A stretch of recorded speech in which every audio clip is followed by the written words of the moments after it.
Perfect. All right. What do you guys know about this fire? It wouldn't be a fire if we wouldn't got rid of Smokey the Bear from school, because when we had Smokey the Bear growing up, there was a lot of forest fires. That's true. That's what you get for. There's a causality with that. Did they stop Smokey the Bear? Yeah, you don't hear much about Smokey the Bear anymore. How many times you ever seen the commercial of Smokey the Bear? Only you. Forest fires. They stopped that. They stopped those PSAs. I don't see that commercial no more. Causality. Yeah. They still have the website.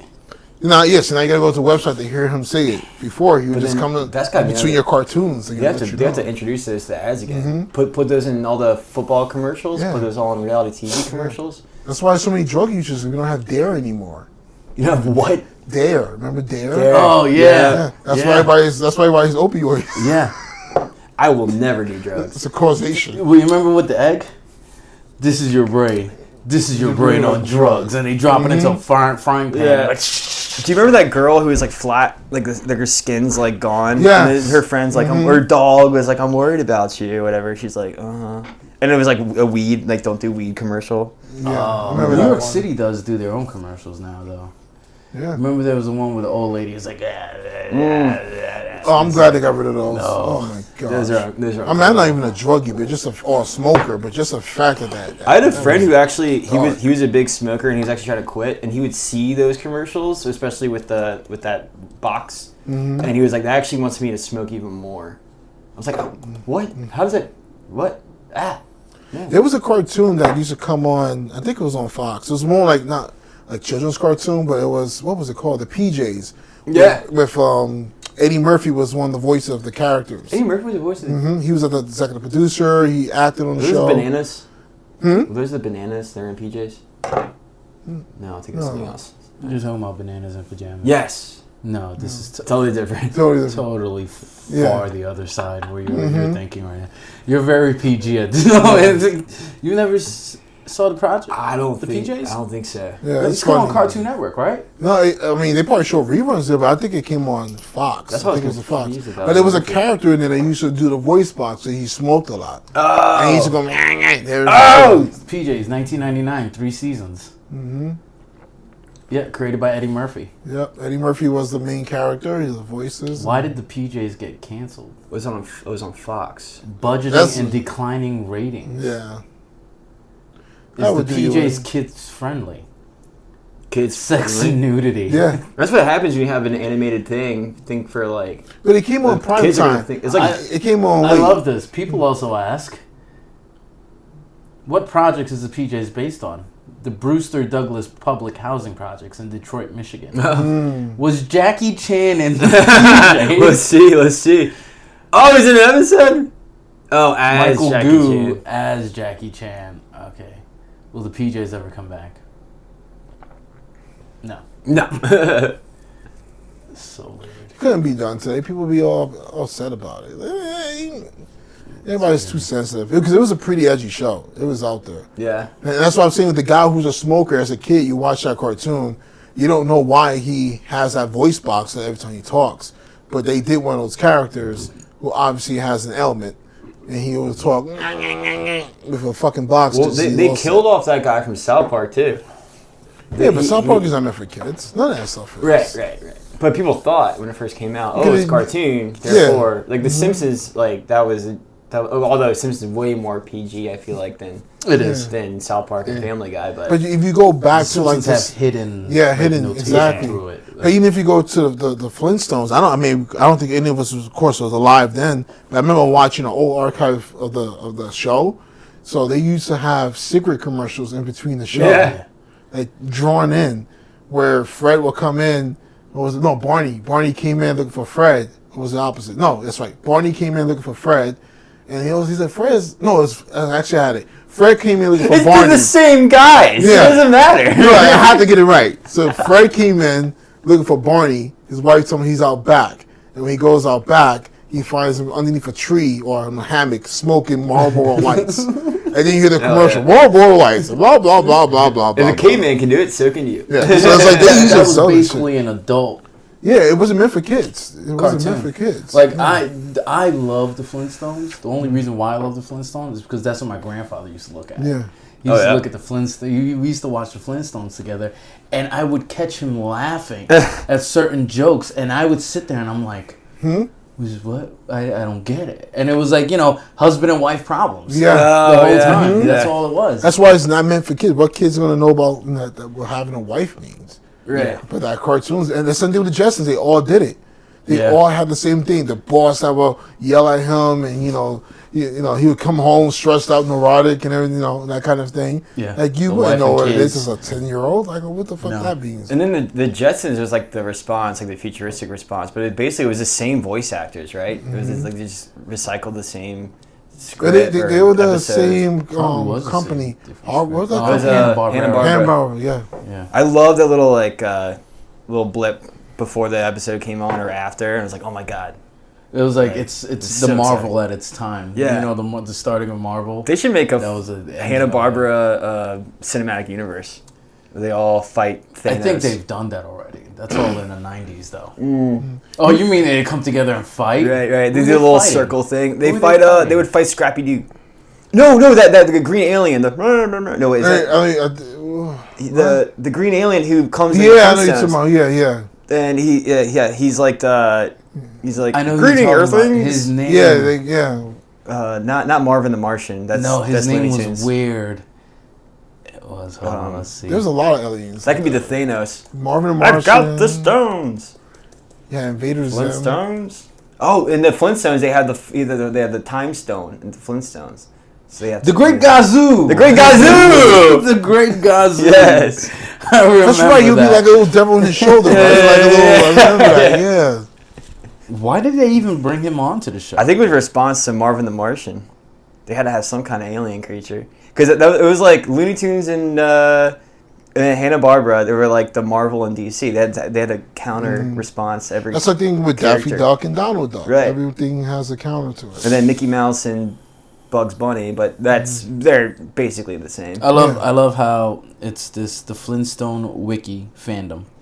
It says the Great Gazoo character. Fandom. Species Zetoaxon. Gender male. He's an alien. How do we male female? I guess you would have to, right? It's the binary way of life. Did you see the thing with like David Bowie where he was like he came out as like bisexual and everyone was like oh my god, he's bisexual, that's so crazy. Like no, I'm just an alien from space. I'm just a spaceman. Yeah, because we're all bisexual in space. No.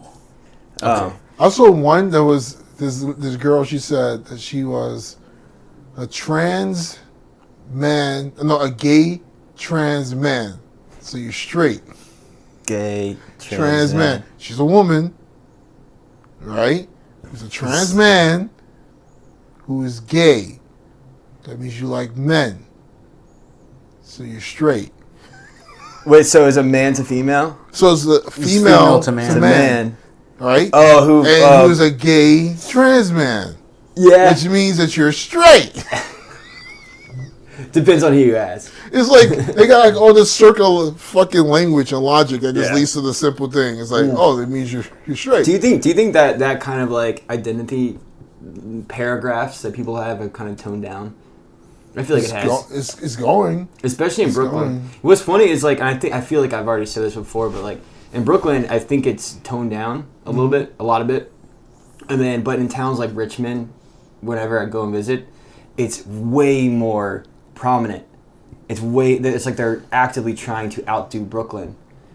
They're actively people in like smaller towns, like in progressive smaller towns like Richmond, maybe Portland, Oregon, maybe Atlanta, Georgia, maybe Asheville, North Carolina. And they're trying to do what? They're trying to out progress Brooklyn or kind of these like. Or how about they're trying to be like Brooklyn? And that's what they're doing. They're overcompensating. They know they can't beat Brooklyn, but there's just too many other people in Brooklyn. And they're trying. They're overcompensating. It's like to the point where it's like, okay, you're shoving this in our face. It's like people in Brooklyn do it a different way. Why are you being so? Oh my God, I'm a cis macchiata left Cis gay trans. grande vente, this, that, and it's in your face, and that's what I think. That's what like kind of drives a lot of people away from. That's why Trump. That's one of the reasons why Trump won. Like they had this ad he played. And this part, I forgot who did the poll on it, but it was like after the ad. The way they look at it is like analytically, this ad is what gave him kind of like the nail in the coffin. Mm-hmm. So the ad goes, Kamala is for they, them. Trump is for you. Oh. And that they said when that came out, that was that was like a truth bomb. Wow. Because his whole rhetoric towards like the end was like, we're going back to common sense, common sense, da da da. And it had a lot to do with like men are men, women are women. Women should be, in sports terms, like playing against other women, men stay with the men. Like I did not know this. Like, did you know in the NBA, there is no barring of women playing in the NBA? Oh, I didn't know that. No, there's no barring against. That's kind of cool though. Like, what if there's what if you bring in what's your name? Grimer. Yeah, Griner, whatever fucking name is. Sick. She could come in if she can, if she could keep up with the fellas. If she could keep up with them, she could play with them. But they have open trial. Like literally, if me and you was like, say we all own the basketball team, and we have all the biggest, tallest college kids from around the country, and all the best players around the world playing on that team, trying out. If a woman walks in and wants to try out, by the letter of the law, she's allowed to try out.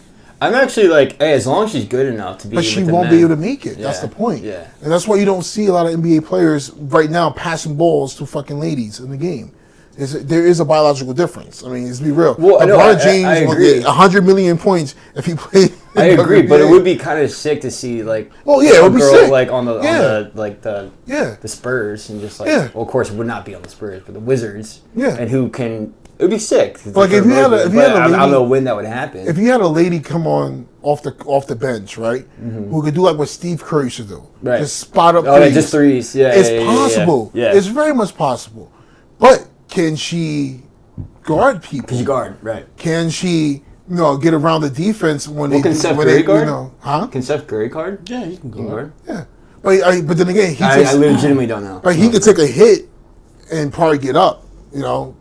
Even from the bigger center. Who knows how she may take it? I mean, a guy like bump into her. I mean, there are guys who could run over Steph Curry and knock him out. Imagine what's gonna happen if she gets hit. So it's kind of like you. Yellow card. Do you really want to play that game? Because she could try out. Soccer rules. She could try out. She could probably make it. Do you know that?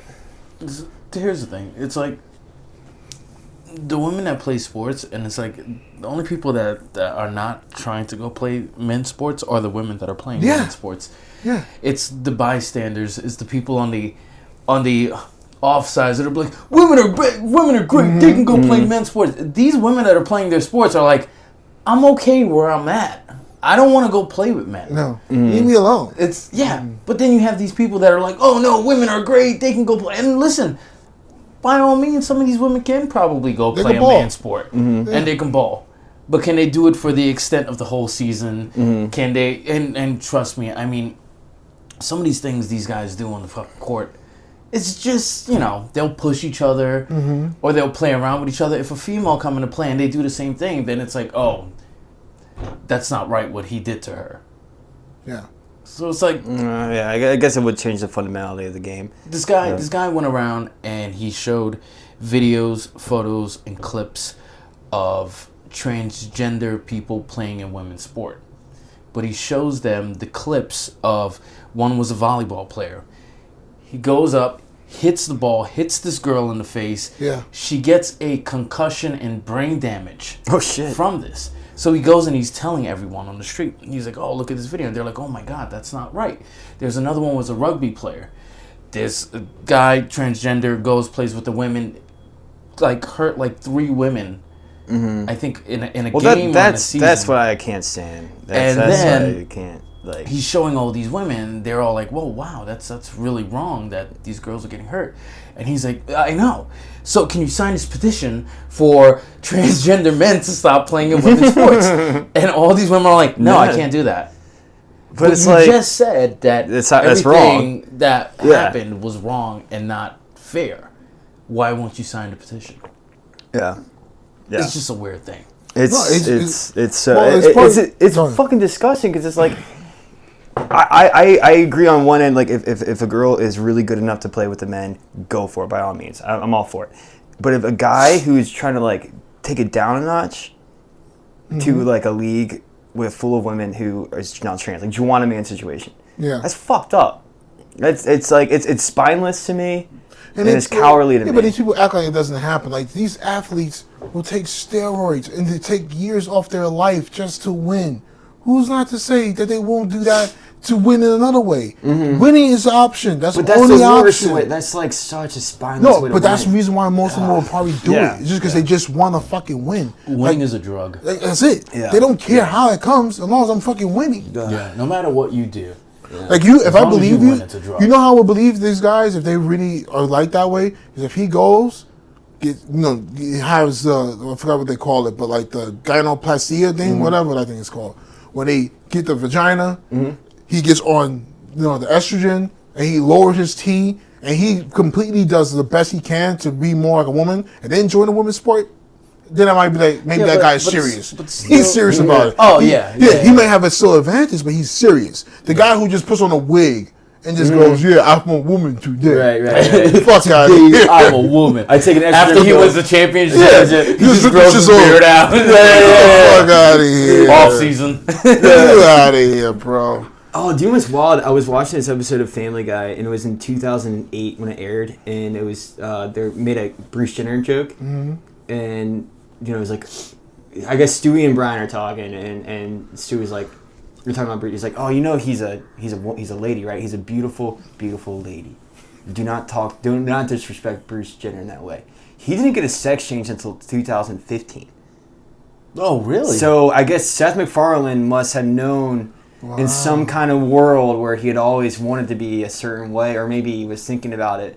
And I was like, because I saw the episode, like, it looked kind of outdated, looked kind of old. And I remember when the sex change was fairly recent, now 10 years now, but I was like, oh my God, wait, this doesn't make sense. So I looked it up. It's like, no fucking way. I guess 2008, the episode came, so 7 years later, he had the change. Wow. Crazy. But you want to hear a wild one? So if you probably look it up, an all-male soccer team, think of soccer, went up against an all-trans man team. I didn't see that, no. I saw something else there, but... They won like 21-2. Who? The men. Oh. The biological men beat the trans men like 20-something. Now, mind you, the trans men, they're on testosterone too. Yeah. Maybe it's something more than just hormones that gives you people... Yeah, just because taking extra pill doesn't mean... I don't know. Yeah. Like for people who say trust the science, you motherfuckers really don't like trusting the science when it comes to this stuff, and that's because, in my opinion, I think it's feminism really fucked it up. Made everyone think that you could do anything you want. I'm not saying you shouldn't try it, but like there's a reason why there are certain jobs that. I blame it on that 90s commercial. Which one? It was Mia Hamm with Michael Jordan, and they had a bunch of kids on it. And the slogan went, anything you can do, I can do better. Oh, the Gatorade commercial? Yeah. I like that commercial. Started then. That was the genesis of it all. Started then. And it will never end. Oh, my God. All right, so there's fire in L.A. What a segue. Wow, way to segue that. Beautiful segue. Mark, can you hand me that Guinness thing? Oh my God. So here's some conspiracy theories. 6 years ago, there was a president. His name was Donald J. Trump. Okay, I remember him. He came up. Mm-hmm. Not my president. He basically said something about California. And it was something about, with the fires going on then. Because there was fire. Yes, please. There was fires always going on. Fuck, I want a beer. I haven't had one of those in a Dude, I got you, man. Jesus. So it's good. These are smooth. They're like, I haven't had a Corona in years. Dude, they're smooth. They're watery, They're like. You can cruise through these. He came and he basically said that, that feels so good. Right? What they should do with all the fires going on in LA, California, basically, is they should be cleaning the brush. Yes. They should be getting rid of the dead trees, the dried dead trees, getting rid of all that. That's what they do in France. That's what they do in most places in Europe. That's what they're doing. Exactly. Yeah. So, make it a parks and rec job. Get more people, pay minimum wage, whatever. Like, you can Get go it done. have people Get go people out who there. will fucking do it. Get the environmentalists. They love to do all that year shit. round, have them go and then, do all that stuff. So the fires that started, basically, there used to be a massive lake in California. Yes. Massive lake. And then, it started drying out, and then there was parts of the lake that opened up to the ocean, the Pacific, and drained out some of it. And then with the land that was there now and the water's all dried out, farmers they start planting, grapes and all this stuff, and now all of a sudden you have wine country and all this stuff. And the land was so good. California was making money off of the farmers were making money, and then this big lake that we had became like a reservoir. So now, from all the mountain caps, it used to melt down into this lake, now became a reservoir to give, for the farmers now because it dried out. This reservoir, what California did that screwed this all up was they redirected the water from this reservoir back into the farmland to give the farmers water to produce, because California is now making money off of this, until it dried out. What year was this? Sheesh. This hundreds of years ago that happened. So now there's no water there. And now there's water from the north. Last year, remember everyone, California had one of the largest rainfalls recorded in a while. So they had water and all this stuff. What did the governor do? Instead of taking and building ways how to bring water and, filling up those water stations within the country, the state itself, he wanted to save a fish. The smelt. Smelt. He wanted to save the smelt. The most important fish in the world, the ecosystem. How you gonna feed the dolphins? I know. And the seals. So now it's like there's no water in the It's hydrants. SeaWorld. Everything's fucking dry. You heard about the insurance companies? Yeah. Yeah, it was all the policies chase them off. Denying claims. That's why they got them, You know why? because of the policies they put in place. Wait, the government. I don't know. There's that, but also, do they have enough money to even give So back? because of all the fires that have been happening in California, these insurance companies are paying the people until it got to the point where there were too much fires. Now the They can't insurance pay. companies, They can't pay them off. All no, of the them. insurance companies came and said, "Listen, we can do a policy for you, but now it's not going to cost what it normally costs. Right. It's going to cost an exponential amount of money." What did California do? They went to the insurance companies and they said, "This is wrong. You are not to treat the people like this. You should not be charging people so much money." And insurance companies are basically saying, well, I'm not picking up for the insurance companies. But the insurance companies are like, well, how are we going to freaking pay for these people to have all their stuff back? All of We're them. losing money. All of them, right? So what we're going to do is we're going to deny claims Yeah. for anything that is fire. It's shitty, but I hate that I'm siding a little bit with the insurance companies. But you also got to think about because it's terrible territory. It's yeah, but it's also like or pay a premium, But where it's like, but it's like everything he he just laid out. Like these guys have fucked over California, and now that they fucked over California, they expect everyone to either help them. Like they want the money, for water. They want water. They want this, and they want insurance companies to just support the bill. Yeah. They're not going to do it. You're the assholes who caused the problem in the first place. Well, Everything else is just a fucking cascade and a reaction to what you idiots did. The other thing that with the insurance companies is California now is offering people insurance from the state. They have $150 million to do this. But they're also telling people, we'll have more money, we'll find more money, we'll get more money for you to help you out. The problem is, in the long run, with the amount of people that are getting, impacted by the fire, it's not going to be next year. No. It's not going to be in 2-3 years. They're going to give it to the richer people on the outer coast first, further away than the city. Because you know why? You know what's coming in 2028 to LA? The Olympics. Oh. You know what LA is trying to do in 2028? They're trying to revamp the whole LA as a tech city. Oh, so they like this. They want this in a way where it feels like Demolition Man to the point. Oh gosh. So they like this. Is that the conspiracy? I think that's the conspiracy. The conspiracy is LA wants to build a tech city, but listen here. But it's all going to burn down next 5 years. Not if they build a tech city. Not if it's all concrete jungle. But if it. Yeah. Okay. Yeah. It's a concrete jungle. That ain't burning down. Right. But it's still arid. I mean, fires can still happen. Yeah, but especially with all this electricity and like all the the sparks can fly. It's easier to freaking with the water line that they'll built in and all this stuff. What's wrong with Silicon Valley?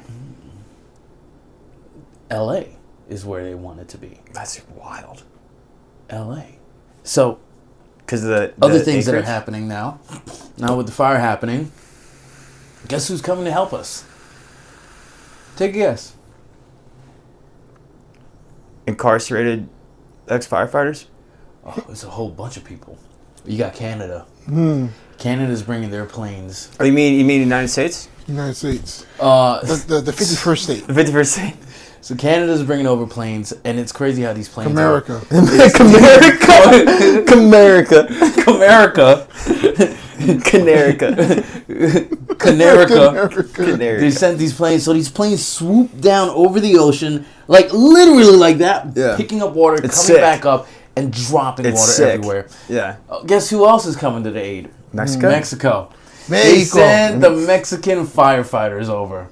So the Mexican firefighters are now coming. Do they wear sombreros? That's how you know they're Mexican fire. Oh my god. Oh my god, mariachi band.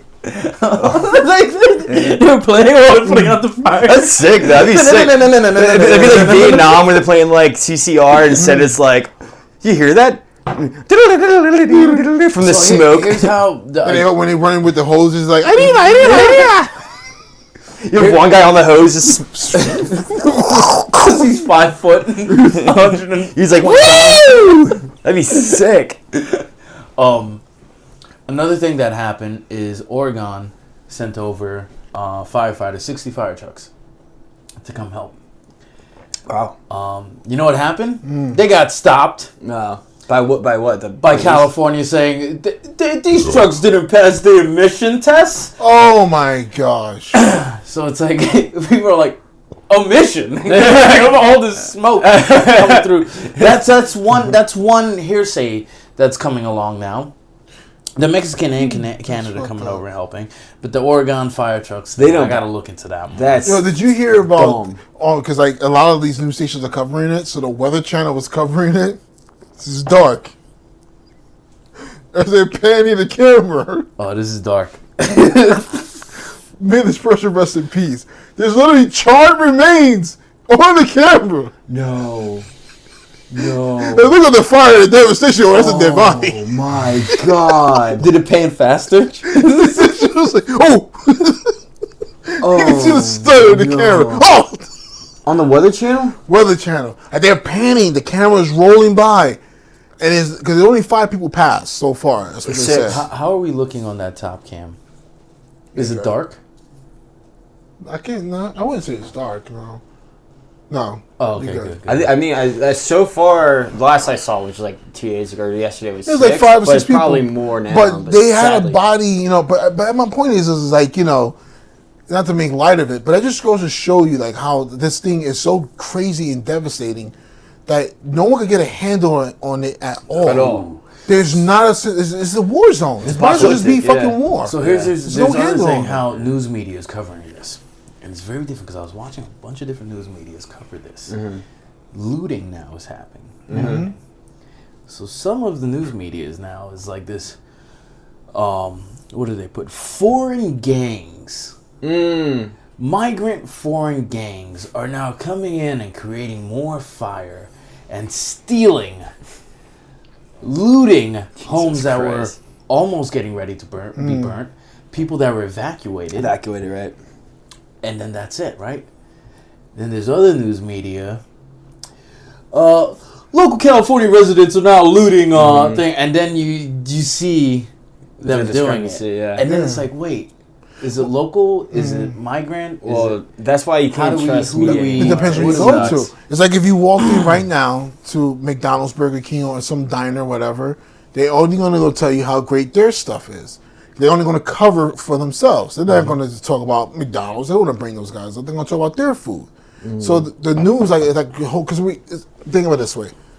You look read through all that stuff. The mayor has been getting chastised because she had cut the budget for their local, for their fire departments. You know what that was? So their recruitment is down. They don't have the fire hydrants don't have enough water in it. It's so dumb. In California, especially. So anyone who's covering that section of that fire, they're not talking about the fact that Gavin Newsom, the fucking mayor, and every one of those dumb politicians screwed up this fucking this country. I mean that state. But if you go to Fox is going to tell you that they're going to give you the exact what's you know what's what happening. the budget cut was to the LAFD? 17 million. Jesus. You know what the mayor really wanted? 23 million. She wanted more. She wanted to cut 23 million. The state came down and says, "Hey, wait, that's a lot of money. Especially in California. We should." And But what was she cutting from the FDNY? I mean, FDNY. Because the LAFD, she wanted to take majority of that money and start helping the homeless condition that California is having. Because if you go to fires, if you go to San Francisco, you go to LA. You go to those San Diego, you go to those areas, the homeless population is really insane. But they created that issue. That's something that they can control. You can't control a wildfire. If you go right up now to Minnesota, ever since after George Floyd, they had dropped the regulations on like building housing. So that's why the retail market has exploded in those places. Around the country, a lot of the cities who are lowering the regulations, they're letting people build, they're letting you open up these homes. They are now seeing prices go down. People are now able to buy homes. You're not getting fucking kicked out. Right. Because it's a basic supply, the supply and demand. It's like economics 101, right? You got to meet the demand with the supply.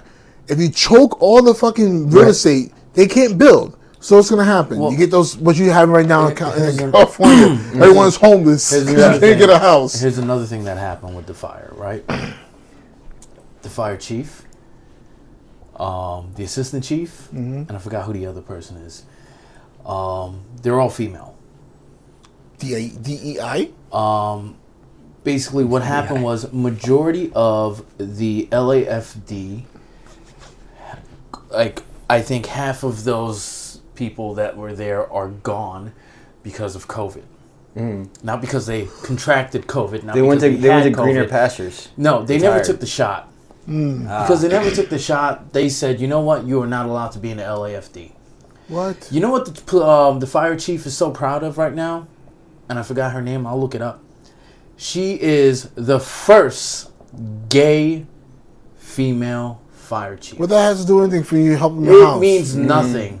I don't care who you sleep with in bed. Do you know how to put a fire out? That's all I care. If you're going to take a roll of something, know how to do the roll. Yeah. I don't care what your sexuality is. I bet you right now, the worst fucking world leader in history, like Pol Pot's, those guys, like those dictators. If the dude was fucking black, they wouldn't say shit. They wouldn't say shit about it. They wouldn't say anything other than saying he was the first. They wouldn't mention he's the first black of anything. They wouldn't mention anything. They would just say his name. He would just say his name. But if he was a white guy or any other thing, they'll tell you all the atrocities he's done. It's like whenever we have like this whole race thing in this stupid country, it's like they want to like highlight. Oh, this person is this diversity. But what's their qualifications? What have they done? Do it, yeah. What have they done? But also, besides put the name in the fucking application. Like, what have they done? But with the fire chief though, like. It sounds like is that the issue? Like, is no, she the fire capable? chief number one thing for the LAFD is not putting out fires, but she's very proud of saying that she has basically hired the most diverse fire department there is. Oh, that's what she's proud of? Adam Carolla. You know Adam Carolla. I love Adam Carolla. Right? Love you, Adam. Adam Carolla went out and said, hey, before this all started with the comedy and all this stuff, Adam Carolla wanted to be in the fire department. He applied to be in the fire department. They basically told him, you have to wait 7 years, and in 7 years we will send you to fill out the application. In 7 years we'll call you for the test. He waited his 7 years. What if he did don't whatever wanna be he a wanted to do? firefighter Waited his 7 years. Then he get the call back to come take the test. He went to go take the test in line behind him or in front of him, whatever.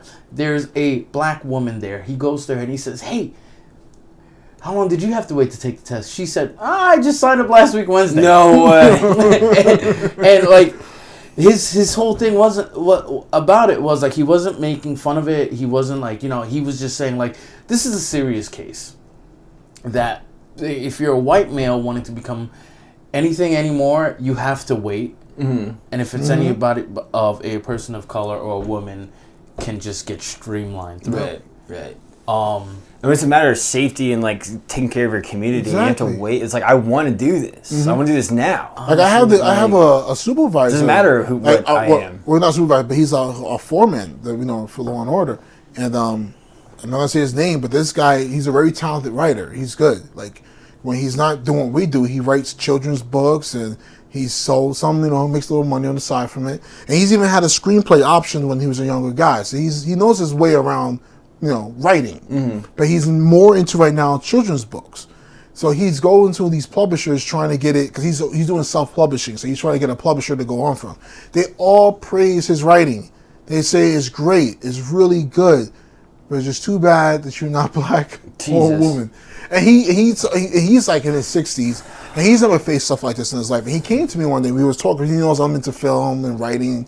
And I talk about You and Me, Calvin. Like we talk about all kinds of different movies and scripts. And he's like, "Marcus, what's going on, man? Like they told me that they can't pick me up because I wasn't a woman and I wasn't maybe black or gay." And it was like, "What is this? Like, where's the merit?" I'm like, "That's what it is now, guy." It's like, I hate to tell you, but these guys are literally picking you up because you gotta be. They want to put a name on that book that says Susan, whatever. Well, that's why you have ghostwriters. Ghostwriters are actually like making more money now. Yeah. Because at first, ghostwriting was like, I just don't want to be in the limelight. Mm-hmm. Now it's like, it's the only way. It's a necessity. Exactly. You need a ghostwriter. It's so ridiculous. Get a Jewish guy to write something for you and put a name on the face. I, for one, face loan. If I'm gonna do something, I want to go against everyone.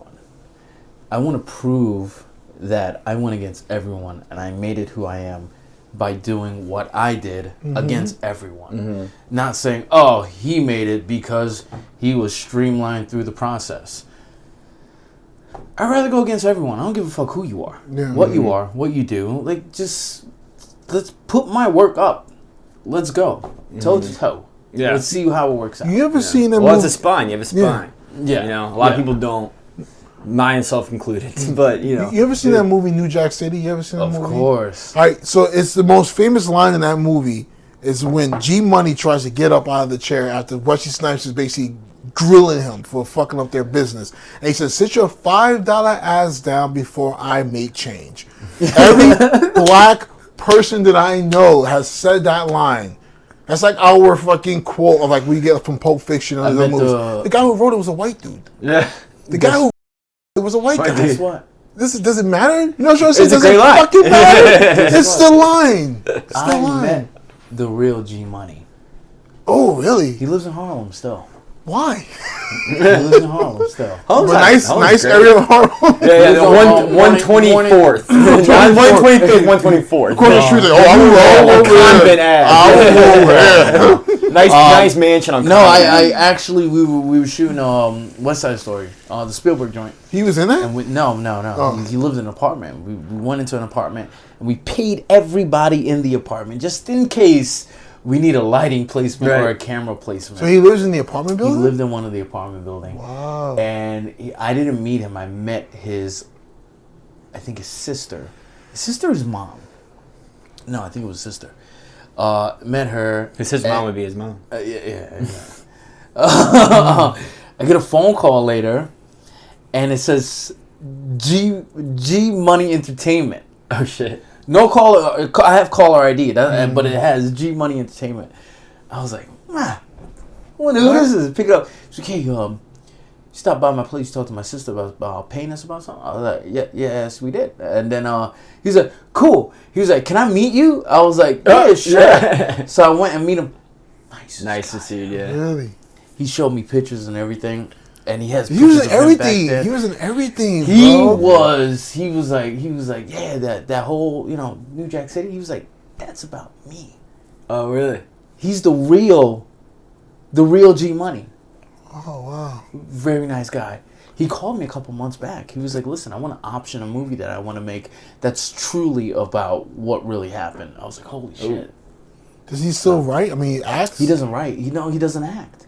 What? He was the real guy on the streets that the movie took base on. He's the real G Money. Did he write the screenplay or did someone else write the someone screenplay on else him? took the story. Jesus. White dude.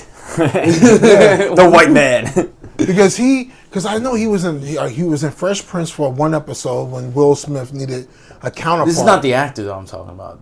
Oh, you're talking about the guy. I'm talking about the real guy. The real G-Money. guy. What the movie was based on. Oh shit. That guy. That's wild. Yeah. Really nice person. So they took it like I heard the same thing about Rocky, that Sylvester Stallone's character was based on a guy in prison or some shit. I've heard of that too. And he's like, I didn't get anything from this. Yeah. Like, where's my money? Yeah. This is my life. Yeah.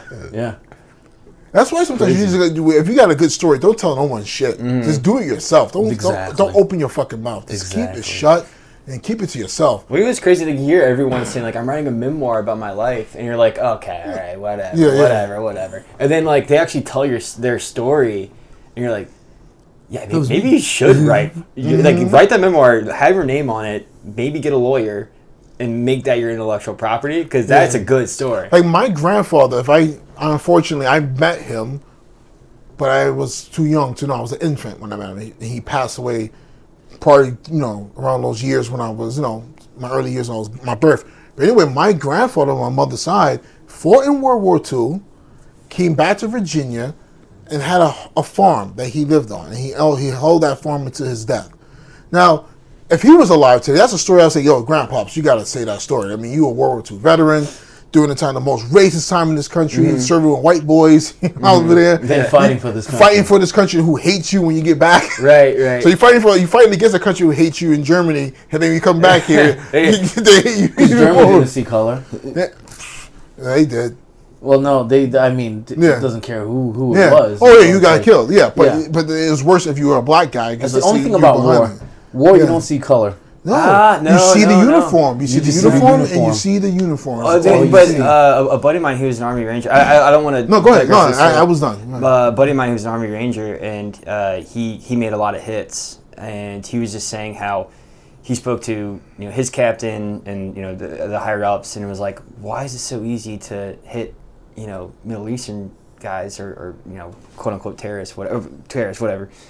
And he was like, yeah, because like in World War II, it was difficult because you had the uniform, but you're also firing probably a distant cousin of yours or probably someone who looks kind of similar as a white guy, against you. But like that's why in Middle East it's so easy to hit an innocent bystander because they just have a different color. And they're so like when you're in training, you're ingrained to watch. You're watching all the 9/11 videos. You're watching all these terrorist videos that no one in the public has seen. You're watching disgusting things that like Middle Eastern people are doing. Therefore, when you go out to battle, when you go out to to do a scout, like you are gonna hit a target that it will 50-50 You is have innocent no or not. remorse on who you're hitting Because they're not. They numbed your mind. They're to the not point Western. They're not white. They're not like they don't But I have the also same think clothes. but I also think that uniformity does mean something too. It's like in boxing, even kickboxing, no matter what combat sport. Like when I was into that kind of stuff, orthodox fighters, like you stand with your left hand forward, right hand cocked. If you fought against another person who was orthodox, it was a very easy dance because it was like, oh, I know this. It is a dance because you would know each other in a way. It's right and left. But when you fight someone who's unorthodox, that's when it's one-sided. You guys, it changes up the game entirely. Yeah. I mean, it's right when you say with the whole, everyone looks white, but they also wore a different uniform than you. Like the Nazis obviously was wearing a different uniform. They had different helmets. The Russians against the Germans. The Italians against Americans. All of them look needs the uniforms. I mean, I'm quite sure those guys over there were just wearing whatever the fuck they were wearing. But I would like say turban, this. you know, If whatever we're they ever wore gonna that go fight day. another If you're country, fighting, you know. If we ever were to go fight another country, we get their uniform and we wear it and we go into war. well, that's what we did in the American Revolutionary War. Like, we did not give a shit about like formality in war. No, it was no formality. Exactly. We learned from the Native Americans. Guerrilla warfare. Yeah, we learned from the Native Americans. then Like, when you hide in go- the trees. yeah. Why are you out in the field? Hide in the that's fucking the trees. reason- Yeah, why are we Yeah. marching against each other? Exactly. Like why? We Why? honestly, like, the Native Americans helped us like change the course of like guerrilla warfare alone. It's like, And then we faced that same guerrilla warfare over in Vietnam. And in Vietnam, that's where you get Agent Orange came in. Like, you heard of Agent Orange. So what they were doing is because we were getting our asses kicked in the brush. You got a bunch of, Vietnamese in there, Viet Cong, sniping you from the trees and the brush, and you can't see shit. So what they did, they sprayed Agent Orange to kill their vegetation, knock down their trees. So our guys have an easier time killing them. right. You know what I mean? Because we weren't ready for. I think the last guerrilla warfare America probably had up to that point was the Spanish-American War. Probably. Well, maybe that, but I would argue probably further back was Civil War. Because Well, I I think mean, because in yeah, Spanish America, yeah. because there's not Yeah. as much vegetation to hide, but there probably was, of course, strategy built into it. But I think Spanish American was mostly there's so much like open land that it was kind of difficult to do that. And the technology was probably way more advanced. But back when you had muskets and shit like that, Yeah. I think that was heavily like Lay down. Lay down. like in the Civil War, like you did. I think Lay you down. did have some formality Lay down. between But that was the way they fought, which I thought was very ridiculous. in open fields. I think like, it's such a were we ridiculous Romans thing. all of a sudden? Like, no, we have guns. We can figure this out a better way. But even the Romans had they had this one flanking technique. I remember the phalanx. I think it was Spartans. What they would do is like, so if you were a charging army against a Roman army, what they would often do sometimes was that the army would back in, and then as they're back in, they're circling around you and making it into a killing field. So they would- everywhere you go, you're running into a fucking. It would be sick. So That they was were like the Patriot with That's Mel Gibson. They would retreat through the middle, Yeah. thinking that they are retreating, and then they would enclose You, and it's such a great strategy. and everywhere you walked, Yeah. anywhere you turned, there was a fucking gladius going into your throat. yeah. Because they used to have that was their the shield technique is. Well, the shoulder phalanx. shield, That was the Did- phalanx. yeah. Yeah. Did anyone freaking watch Gladiator 2? No. Did anyone watch? No, you didn't watch it? No. You didn't watch it? Nah. Okay, here's what I'm going to say about this movie. The first hour of the movie, I watched it, I'm like, wow. I love it. Action, brutality, yeah, it's great. And then they start getting into the storyline and everything. A slow burn. The last 20 minutes of the movie, I got the screener, so I get to watch it at home. So I watched it in the house, and the last 20 minutes of the movie, I stood off my couch and I started cursing. Pissed me off so much. Was it that bad? Because the storyline sucks at the end. You want to know why? Ridley Scott's I don't plan to watch it. so- Okay, Maximus had another son. No. Oh, that's what I heard about that. And Okay, I know what you're his talking about. I heard other about son is the son from, you remember Joaquin Phoenix? Mm-hmm. Okay, That's his so son? in Gladiator, the movie, right? The first one Right. with Russell Crowe. Right. Joaquin Phoenix liked his sister. Yeah, Right? And then his nephew is this guy's real son. But it's like Maximus never... It's just in the shot. I love it. It's like me.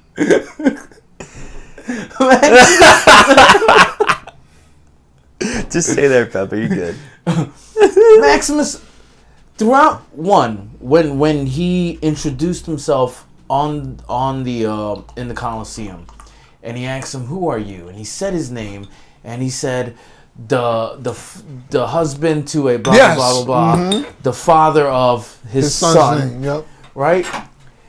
He never did. He ever showed any No. sort of like Air. hey to that the girl. No. Never once. Nah. No, what? He never looked her way. So it ended up being that she she mothered his child. So And then at the end of the movie, she threw the kid away, like sent him off. Not threw him away, sent him off so that way he could be safe. That's a dumb plot. Dumb line. Dumb. Yeah. And then in the movie, he comes back. She doesn't even know that's his son. But here's the thing: she threw him out to go be safe and never went back to look for him. And then now he came back. She was like, "This, oh my God, he's kind of like Maximus. Oh, you're my son. I was gonna come back and like when? Ugh. When? It's so bad. When? It's so lazy writing. So is that the such main guy lazy is the son of Maximus. Jesus Christ? And I'll tell you this right now. You know what's really dumb is that it ruins that beautiful shot of that ending. It's then when he goes back to the it ruins it. and he sees his son and his wife, and it's like he's once again with them in the Elysian Fields. So you went to go beautiful. Shit on this character now, and as if he was cheating on his wife. Yeah, this whole time. Well, not cheating, but like she was dead. But still, the kid. He would have been the same age as the other one. Basically, what he's saying. His real son that we see will probably be the same age as that other kid. Like he was fucking both bitches at the same time. But like what? But didn't she also die? Also she's alive in that. She's alive. Too. She's alive in too. I'll tell you this right now. Watching Denzel acting, Denzel's a great actor. He plays himself. But god damn it felt like Training Day all over again. And one of the guys in the movie, I forgot who he was, but he was in Stranger Things. Yeah. His acting was great. He's good. Him and Denzel, their acting were great. I mean, I've Quinn, but I haven't seen the movie, but Stranger Things, and then also he's going to be the new Human Torch, but he's also in some odd shit that he's phenomenal in. I'm blanking on the names, but he's one of those British actors who does an American like punk very well. Nice. Which is kind of funny because I feel like the punk scene in London is so killer that he just plays that role so well. It was his own vibe. Yeah. Is it John Quinn? It is. He kind of looks like my Joseph Quinn. So in Stranger Things, he looks just like my dad in high school. He has the same long hair and the Hellfire Club. Like Pedro Pascal too. He's in it. He was really good. Was he an emperor or did he get? It was a general. General. Okay. General, but he was good. There was one part where they killed off one guy. So Joseph Quinn has a brother, and they're both emperors. And the kid from White Lotus. Is it? Yeah, that weird kid who plays the Nintendo Switch the entire time. Fred Hedgiger. He's a good actor too, actually. Yeah, he's good. So they killed off his brother, and basically Denzel was the ultimate bad guy in this movie, which is great. Yeah. So he's bad guy in this one? He's kind of like, he's not a bad guy, but he, like, let's just say he does things unorthodox to make sure things go his way. Are you trying to say things about spoiling the movie, or are we spoiling the movie? I'm trying not to give too much away. Okay, got it. You know, you know some part, but it's like, it's watching it. This is what you get to see what happened. But one of the brothers died, and then the other one made him emperor. And the next day they cut where they're sitting in that big round area, and then he's like this, and he has a monkey, and he's like, "All hail to my monkey!" Everybody stood quiet. Denzel comes out, and he's like this. And then everybody's like, "Oh yeah!" Oh, a monkey. It was. I feel like that's like a callback. Who was that freaking emperor who made his horse a general? Was it Commodus or Nero? One of those fucking idiots. I can't tell you. I wish I knew more about. It's kind of like it's a callback to that stuff. Yeah. Because one of those guys did that. It wasn't Catherine the Great. Well, which I didn't get to in that movie. They would take the Colosseum and they would turn it into. They would have like water with sharks. Yes, and midgets would They had like fake midget battles, like on a ship. So they would flood the water. They flood the Colosseum with water. Which I didn't know that was real. That's real. They would bring sharks in. Really? How do you bring sharks in?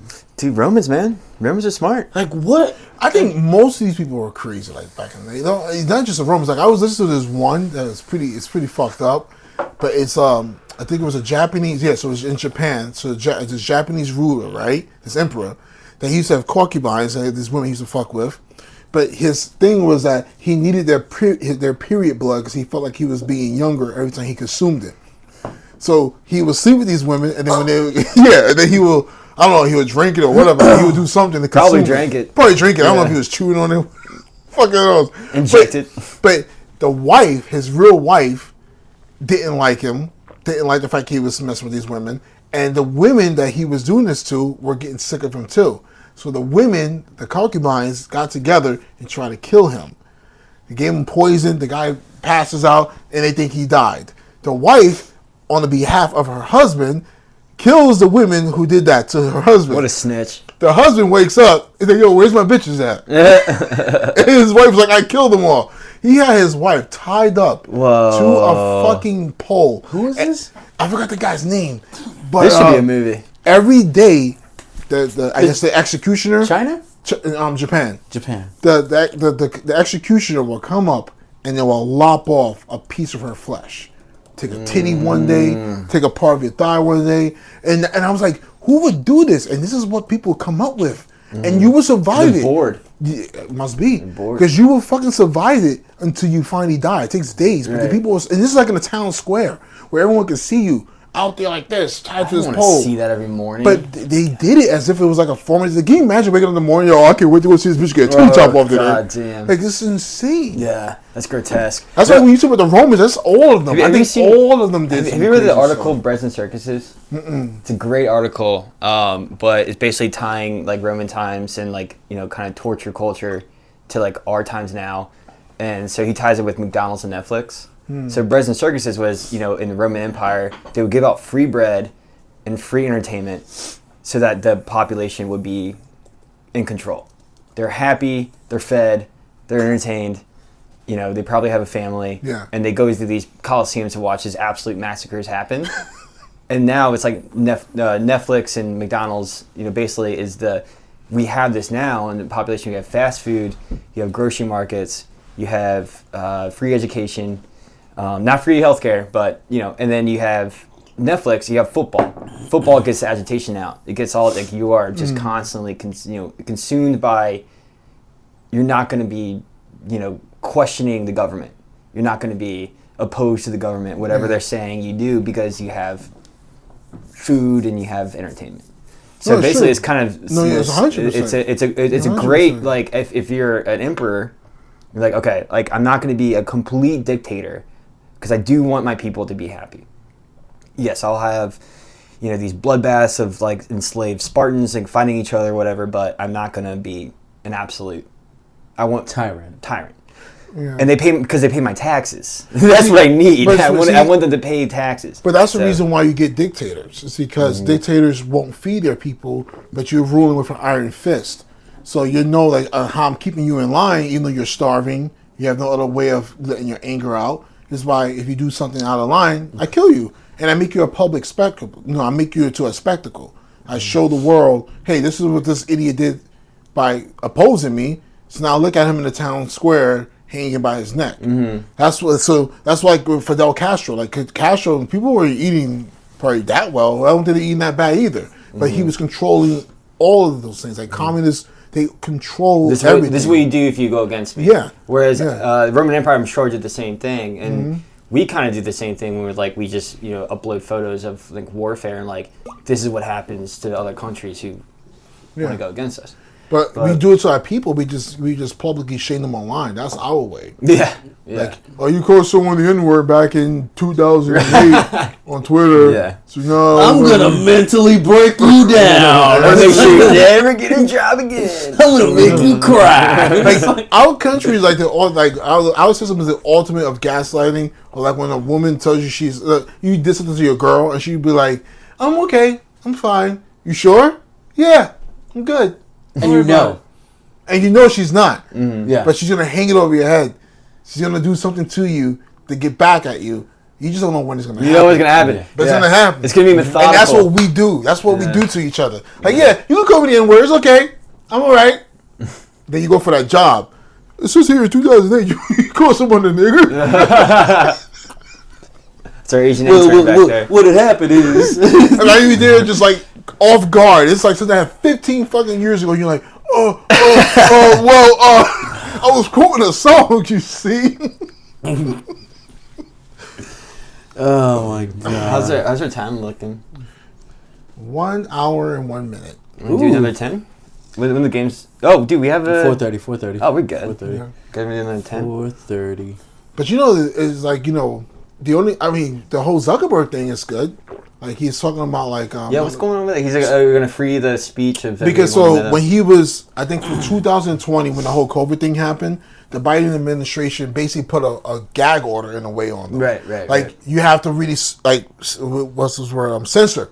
You got to censor a bunch of posts mostly about COVID and this and that, blah, blah, blah, a lot of political stuff. He stood his ground, right?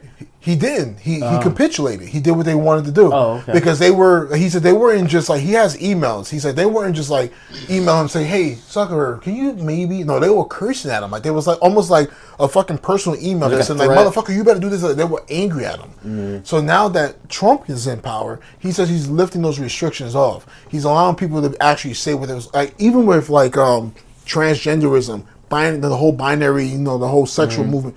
He couldn't even comment on that. Mm-hmm. So now he's lifting those restrictions where you can do that. Well, it was wild that the Biden administration got away with that, because that is a huge fucking cross against the First Amendment. But isn't it weird how... Because I remember as a kid in the 90s, it was conservatives that was always the ones that was choking free speech. The fact that they got after, like...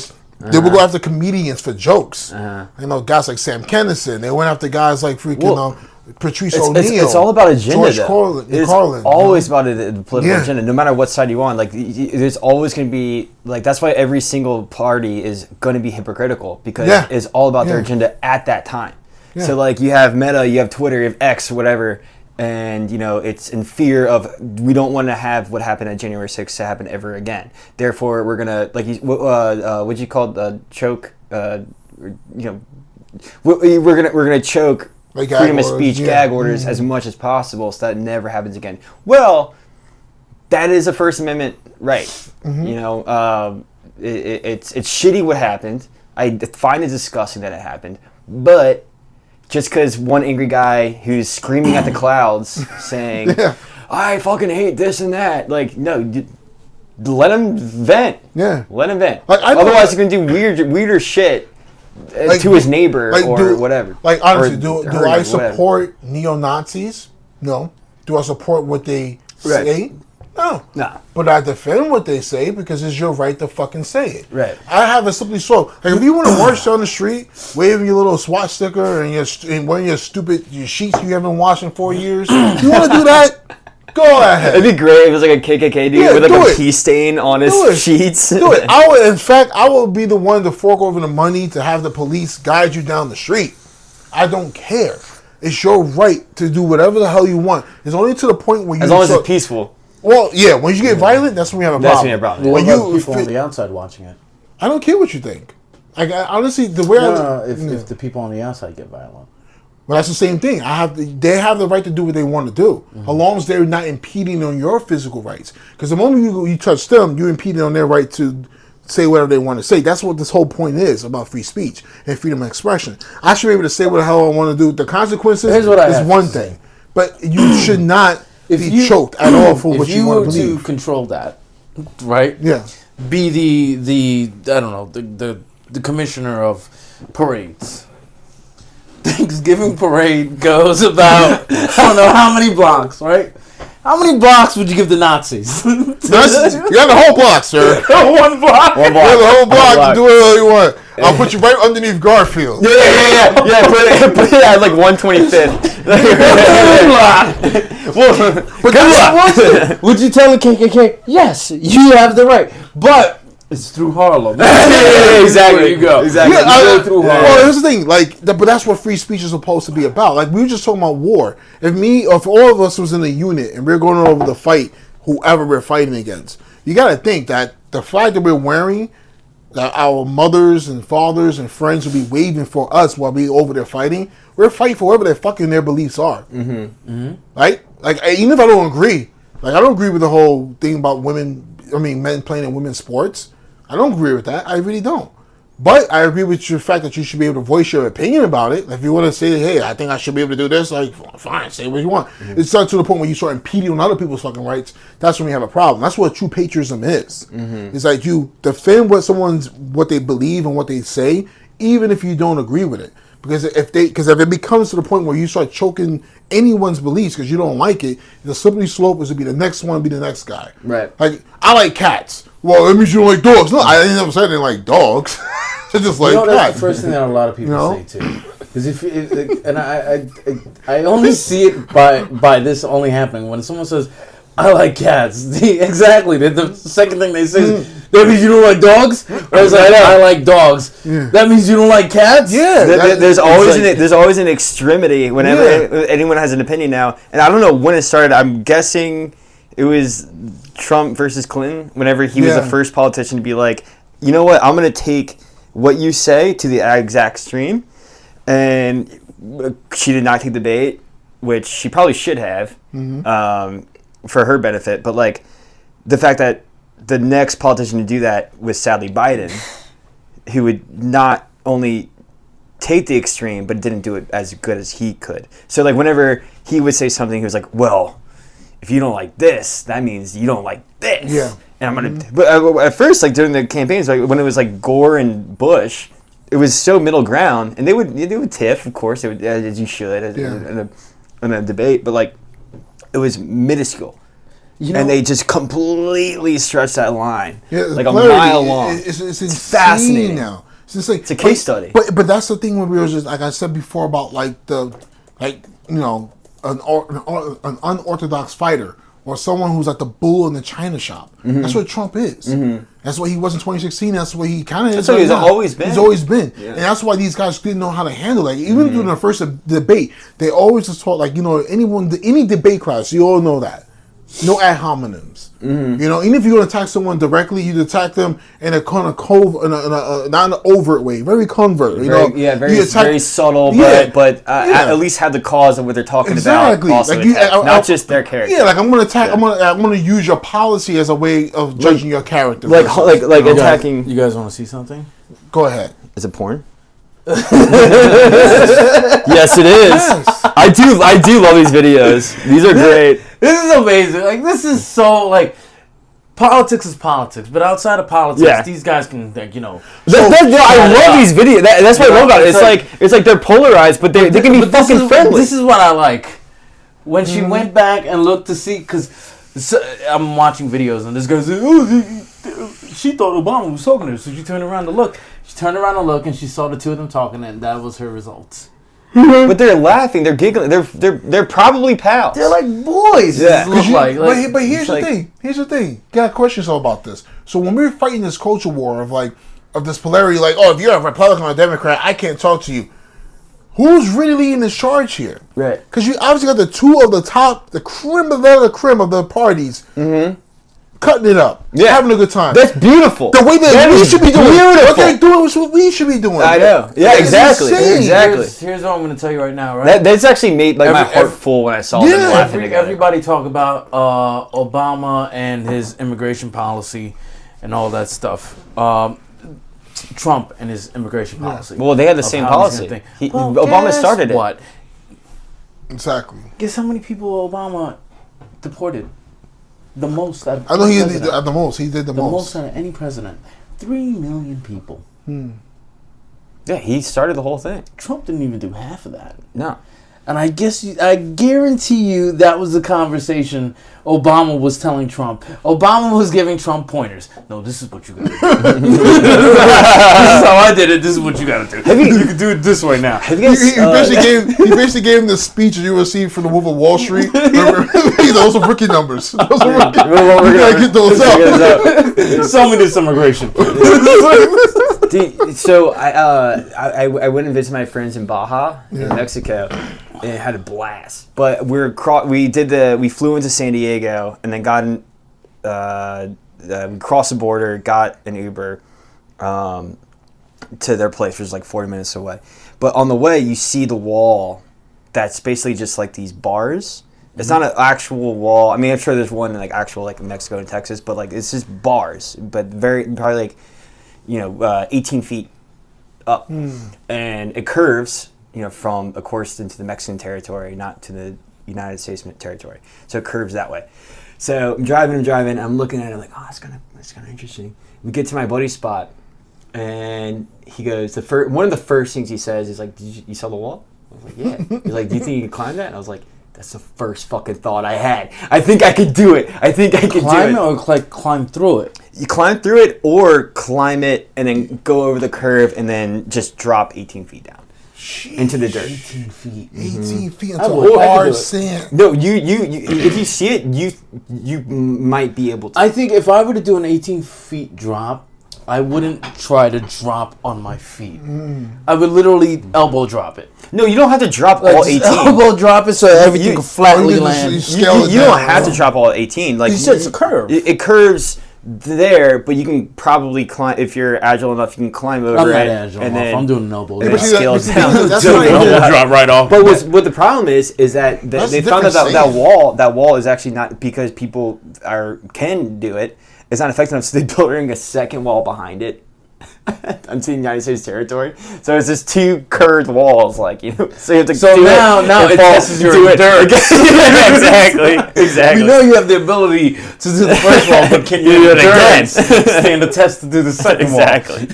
No, it was fascinating. Meanwhile, Barry's standing there. I know, just like waiting for you to get to the second Chris wall. Kyle's there, like. R.I.P. There was what I love is that the first thought that my buddy said when I got to his apartment, he was like, "Saw the wall. Think you can do it?" I was like, "Yeah, man, I think I can do it." but how shitty would it be as an American? But you know the only way to do that, after all these like Mexican communities are like actually trying to avoid whatever they're trying to do. You know the only way that somebody will be able to like take one of those people. I'm not saying you should.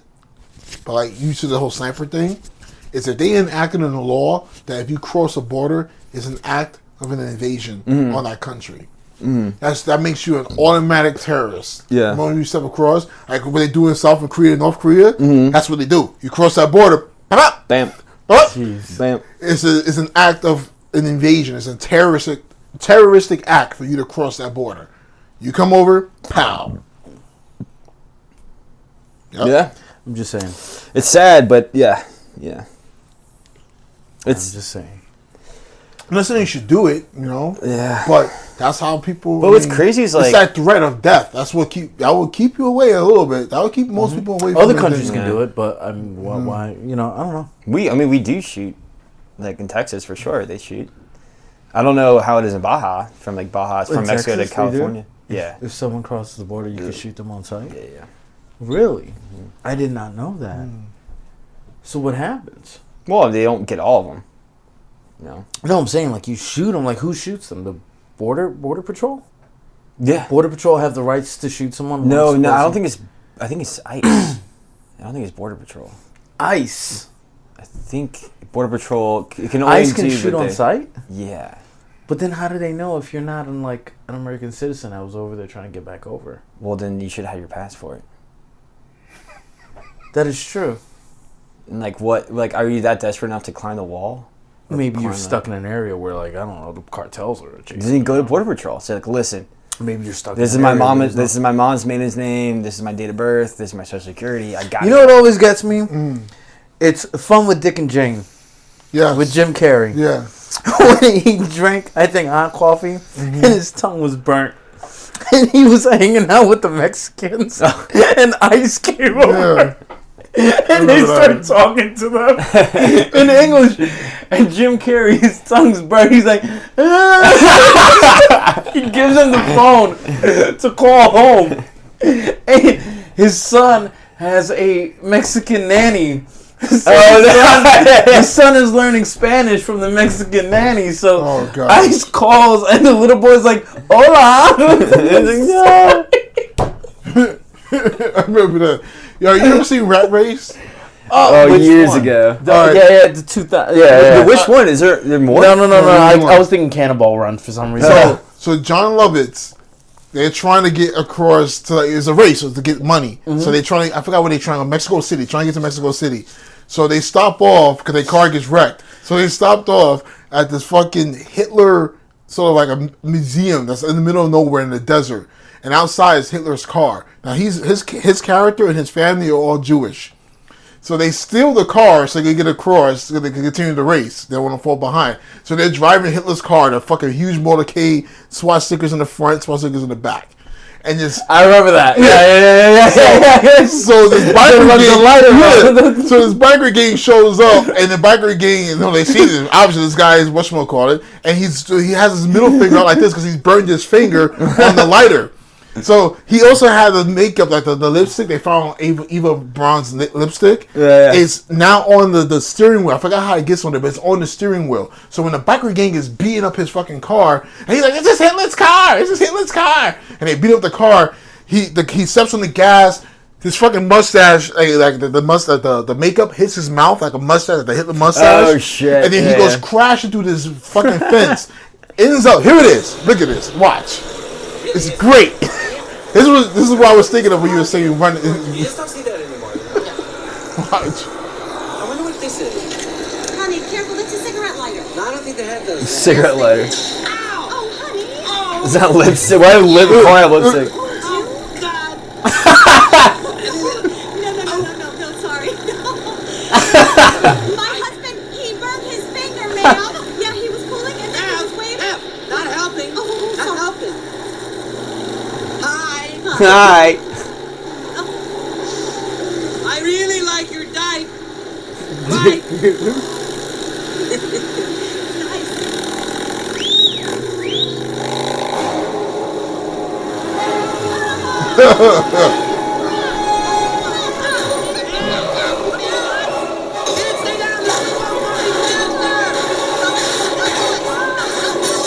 Are you insane?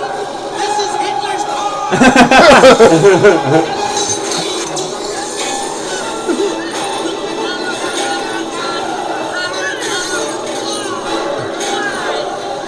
That was a biker gang. Yeah. So he drives to the fence. This is what I was trying to get to him. I told him everything that happened and then asked him to call the police. And a tow truck.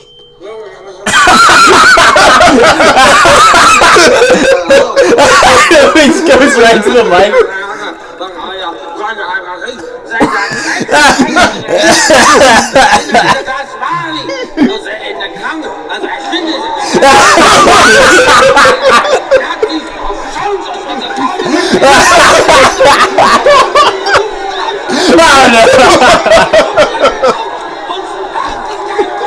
It's a god. And that's that's what I was thinking of when you saw it, fuck. you know. But like, yo, bro, you would never see a comedy like that again. Yeah. Man, that's fucking great. Sheesh. All right, let's end this. And then on the Nazi note. And the next note, to be continued in the next episode.